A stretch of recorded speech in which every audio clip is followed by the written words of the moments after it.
Time now for the Sunday Roundtable here on OTR, and joining us this week are Boston Globe columnist Adrienne Walker and Republican political analyst Ginny Buckingham. It's great to see you guys. Let me just ask you quickly. Let's start with Kevin Hayden. Adrienne, let me start with you. What was your takeaway from his appearance this morning? I thought he was pretty good, and I think that's a really interesting race for DA. It's going to be very close, I think. Between and what people should not ignore the fact that it's really the primary race, right? I mean, it's all about the not primary. November. It's about the race in September. Yeah. I mean, the interesting thing is I think this is going to be a tough on crime election season. Crime is up, people are concerned, the gun issue has everyone's attention. I'd like to see a little more muscular prosecutorial tone from him. I think he's trying to hew a little too much to his opponent.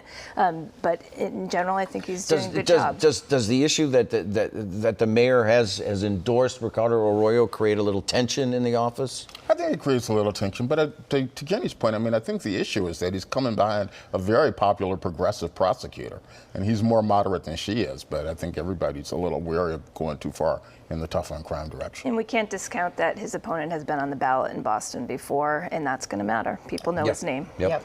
All right, so Mayor Wu clearly looking for local ties in two big appointments. Michael Cox as Boston Police Commissioner, Mary Skipper as Boston School Superintendent.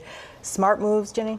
So I don't say this lightly. I think it was a stroke of political genius to appoint Michael Cox. Genius. Yep. I mean, what a symbol, what an inspiration. I give her full credit for that appointment. Adrienne? I agree completely with Jenny, and I'll say this about the appointments. What she has done is she's brought back people who have long experience in Boston city government to go back and run these agencies. She did that with Skipper, she's done that with Cox, she did that with Arthur Jemison running the BPDA. So I want to ask, do you think she was trying to avoid sort of those pitfalls by appointing an outsider? We saw some issues with Tommy Chang under Mayor Walsh, Brenda Casilius. Do you think that was what she was looking for? That's definitely a piece of it. You know, at the announcement, people on the police commissioner search committee said that when they went out and talked to the public, one thing the public kept saying was, don't bring somebody in from outside. They didn't want somebody from Seattle who didn't know where Roslyn They wanted Gale someone was. familiar with Boston. But guess what? Now the task begins, right? The great appointments, great rollout. Now they have to do the job. Now they have to work on the contract for Boston Police so that this overtime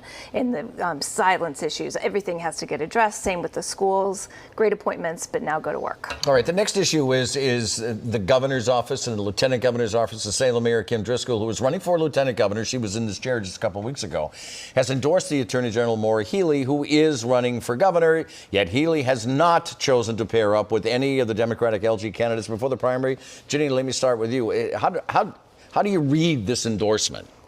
Good political gimmick, I think. You know, it's kind of smart, got her out front of her opponents. Won't hurt her down the road if she doesn't survive the primary, that she could go to that administration and say, remember me, I endorsed you. Right. So good, well done, I guess. Adrienne, what do you read? I think gimmick is the right word for it. I mean, you know, she endorsed somebody who never asked for her endorsement, and it doesn't hurt, but I don't think it's going to help her all that much. Would you call it political brilliance or just passive aggressiveness? I don't use brilliance much or genius. Okay. So That's genius earlier. I know. That's why I was going there. Right. One genius per se. Yeah, there you Right. go. All right, Republican candidate for governor Chris Doty is looking north to help with his campaign. He has lined up New Hampshire Governor Chris Sununu for a fundraiser. Sununu, like Doty, trying to keep a healthy distance from the Trump MAGA types. How much might this help Doty in his battle with Jeff Deal? Adrienne? I think it'll help him some. For one thing, he needs money. But for another thing, I think he's trying to forge this path as sort of the moderate, and it kind of helps him do that. How about you, Jen? Except that he's not a moderate. So instead of looking north, he might as well look south because he's not running as a moderate Republican as Charlie Baker did, Bill Weld, Mitt Romney even back in the day, Paul Cellucci. And I just still don't understand his strategy. This will help him with money, but in no other way. Let's talk about the legislative clock. It is ticking. The session is over at the end of the month. Efforts to extend a tax relief package to the state's lowest earners came up short. $38,000 is a threshold to get a $250 rebate. So did legislators who oppose the expansion make the case that the overall package helps the poor? Janine, let me start with you.